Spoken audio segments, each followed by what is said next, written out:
He was also a director for the Tamil Housing Association. When the UK ban was passed, he took decisions which set him on a collision course with the Tiger leadership.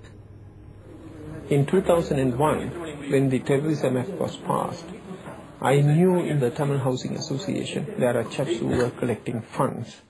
And when I go for police meeting, the police complaint, they say about fundraising activities of the LTTE, they are very concerned about it. So I sent a memorandum to all the staff asking them to abide by the 2001 Act.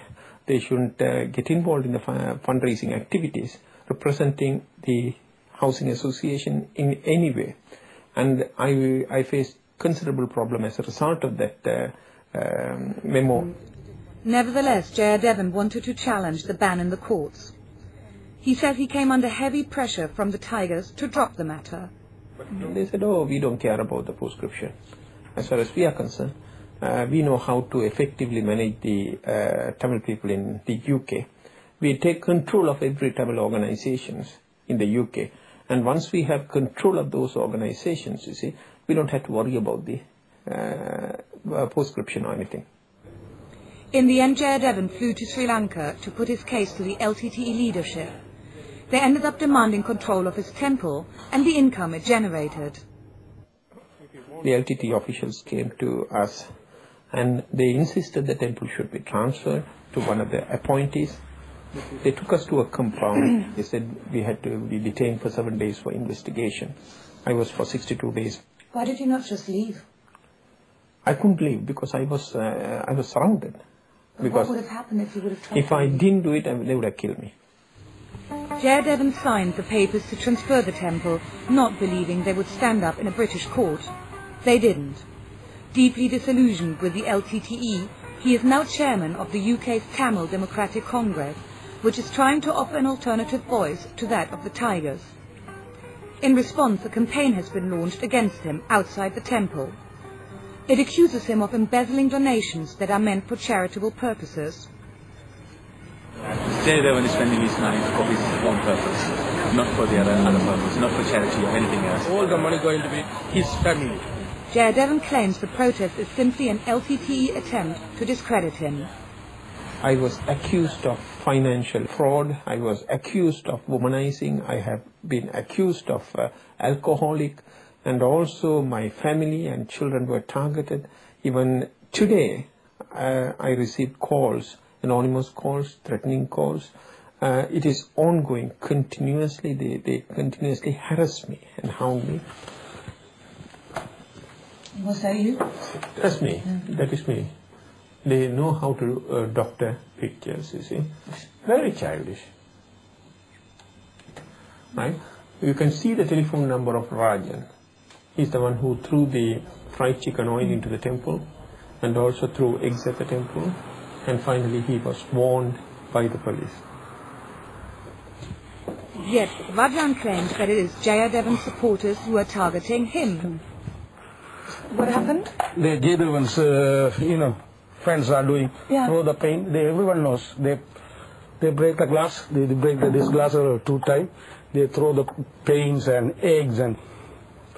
So what is that? The LTT Rowdy Rajan behind TBC attack. I don't know who. I'm not LTT. They actually call you the LTTE hitman. Yeah. That is a Rowdy Rajan. I mean, that's how they call you. Look. If I'm Rowdy Rajan, I have squab and gun and everything. However, Rajan is due in court soon for threatening behaviour at the Tamil Broadcasting Corporation. The TBC is an independent radio station critical of the Tigers. They've been broken into 3 times in the last 2 years. Did you witness the break-in or did you... No, he just told me about it next door. He said it was broken into again. I saw that. So how did they get in, do you know? Van packed up. The roof of the van, apparently. Oh, really? So they stood on the van and just went in through the window then? This is not open. This is a temple. This is sourceless, no? Ja, andere Sachen alles zu Licht. Kannst du alles in den Müll tun. Ja, alles ist aufgekommen. Und alles passiert. Ja. Ja, diese Leute möchten nicht mehr weiter, dieser funktioniert das, diese No. Weil wir von dieser Partei früher, es ist genau wie eine Mafia. Diese Partei, ganze Welt sammelt Geld. Wir haben von diesem Radio gesagt raus, braucht nichts mehr bezahlen, dieser Geld macht immer wieder mehr Sinnkörner kaufen, diese Gruppe macht das alles kaputt in unserer Heimat, bitte Leute nichts mehr bezahlen. Join us after the break when we look at Sri Lanka's Tamil community under pressure in Britain.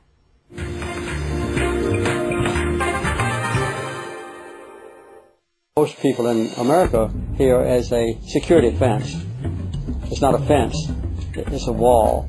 Even the sectarian tension, believe it or not, it's a foreign agenda. It's not an Iraqi agenda. So the paradox about the Iranians is that they're almost inviting a strike. As long as Hamas does not approve to this election is not going to happen. Opinion makers giving their opinion. Talk to Al Jazeera.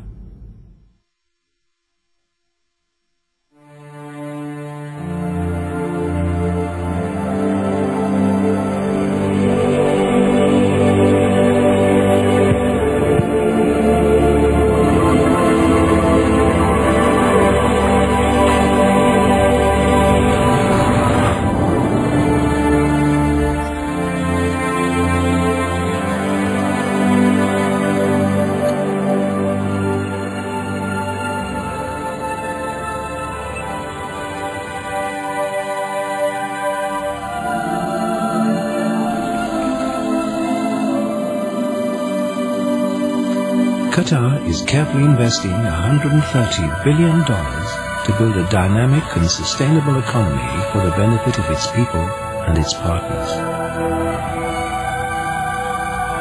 The Qatar Financial Center, ready for business.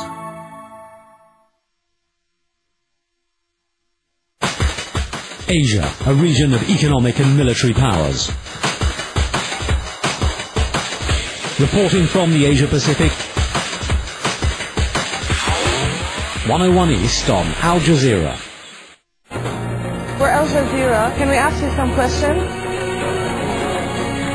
We're less than an hour into this new ceasefire. We've been told not to film inside because we'll be arrested again. Their demands are simple. End the violence, end the infighting. We can't really understand what's going on, who's shooting at who really.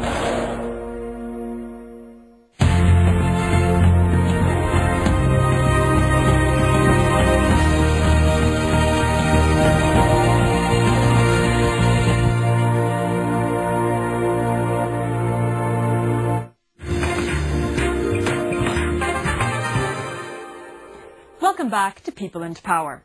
The Liberation Tigers of Tamil Eelam is Sri Lanka's main rebel group, intent on independence for the country's Tamil minority through bloody civil war. The group is banned in Britain as a terrorist organization, but that doesn't stop its highly controversial and allegedly violent fundraising. Our reporter, Juliana Rufus, continues her investigation into the Tamil Tigers. The British ban on the LTTE seems to have very little effect on the organization's activities here in the UK. The Human Rights Watch report quotes a British police officer who says, "We know that extortion is going on, but this is not a priority for the British government. When we look at what we need to concentrate our resources on in terms of terrorist groups, we are focusing on Islamic groups." Andy Love is Labour MP for Edmonton in North London. He has received various police reports about Tamils in the borough claiming to have been intimidated by LTTE supporters. There is a ban in place on the LTTE. Do you think that it's sufficiently enforced and policed? I'm certainly aware of organisations which espouse the political views of the LTTE who will tell you privately that they are sympathetic to them. And I'm even aware of activity. For example, there was a large demonstration and rally in Hyde Park where there was a huge banner of the leader of the LTT erected. And it does seem to me in those circumstances one has to question whether enough is being done in order to ensure that the ban is upheld. Why do you think nobody did anything about that? I do think that the police need to take more interest in what is happening.